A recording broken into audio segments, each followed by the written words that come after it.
ឱសថព្យាបាលក្រពះពោះវៀនជំរាបសួរសួស្តីពុកម៉ែបងប្អូនទាំងអស់គ្នាជួបជាមួយខ្ញុំថ្ងៃនេះខ្ញុំនឹងនាំអារម្មណ៍ពុកម៉ែបងប្អូនទាំងអស់គ្នាទៅស្គាល់អំពីអត្ថប្រយោជន៍អំពីរុក្ខជាតិឱសថមួយប្រភេទទៀតដែលសម្បូរបែបខ្លាំងមែនទែនហើយយើងតែមិនបានចាប់អារម្មណ៍ចាបងប្អូនទាំងអស់គ្នាប្រភេទរុក្ខជាតិមួយប្រភេទនេះគេហៅថាកញ្ជន់អាចជ្រូកកញ្ជន់អាចជ្រូកនេះបងប្អូនអាចចំណាំតាក់ទងទៅនឹងស្លឹករបស់វាជាមួយនឹងផ្ការបស់វាបាន ហើយកញ្ចួនអាចជ្រូកនេះគឺងាយដុះមែនតើហើយសម្បូរចានៅខាងយើងគឺសម្បូរដុះខ្លាំងមែនតើសំខាន់ឲ្យតែមានដីខ្សាច់ដីអីហ្នឹងគឺដុះហើយចាកញ្ចួនអាចជ្រូកនេះពុកម៉ែបងប្អូនទាំងអស់គ្នាប្រភេទចាស្លឹករបស់វាមានរោមចាស្លឹករបស់វារាងរោមអញ្ចឹងសម្រាប់ពុកម៉ែបងប្អូនទាំងអស់គ្នាផ្ការបស់វារាងពណ៌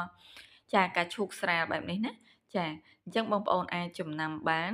ហើយកុំឲ្យជៀសវាងច្រឡំហើយសម្រាប់ដើមរបស់វាវិញក៏មានរោមដែរចាដើមរបស់វាក៏មានរោមដែរចាអញ្ចឹងសម្រាប់ពុកម៉ែបងប្អូនទាំងអស់គ្នាប្រសិនបើបងប្អូនទាំងអស់គ្នាមានបញ្ហាសុខភាពហើយបងប្អូនទាំងអស់គ្នាចាយើងឈឺកាពះតែងតែមានបញ្ហាចុកច្អល់ចាបងប្អូនទាំងអស់គ្នាអាចឃើញរុក្ខជាតិមួយប្រភេទនេះបងប្អូនអាចយកទៅដាំទឹកពិសាបាន សម្រាប់បងប្អូនយកទៅដាំទឹកពិសាវិញ បងប្អូនទាំងអស់គ្នាប្រើ15ក្រាមស្ងួតហើយបងប្អូនប្រើទឹកចន្លោះ2លីត្រទៅ3លីត្រសម្រាប់ការប្រើប្រាស់សម្រាប់រុក្ខជាតិទាំងអស់គឺមានកម្រិតក្នុងការប្រើប្រាស់ប្រសិនជាបងប្អូនទាំងអស់គ្នាចាមានចម្ងល់បងប្អូនអាច comment ខាងក្រោមវីដេអូរបស់នេះខ្ញុំបាននៅក្នុងនោះផងដែរចាប្រសិនបើបងប្អូនទាំងអស់គ្នាពេញចិត្តក្នុងការចែករំលែកអំពីរុក្ខជាតិឱសថបងប្អូនទាំងអស់គ្នាអាចជួយ Subscribe នៃ Channel YouTube របស់នាងខ្ញុំហើយ បងប្អូនទាំងអស់គ្នានឹងទទួលបានវីដេអូថ្មីៗសម្រាប់បងប្អូនដែលចង់ដឹងអំពីអត្ថប្រយោជន៍នៃអំពីរុក្ខជាតិឱសថ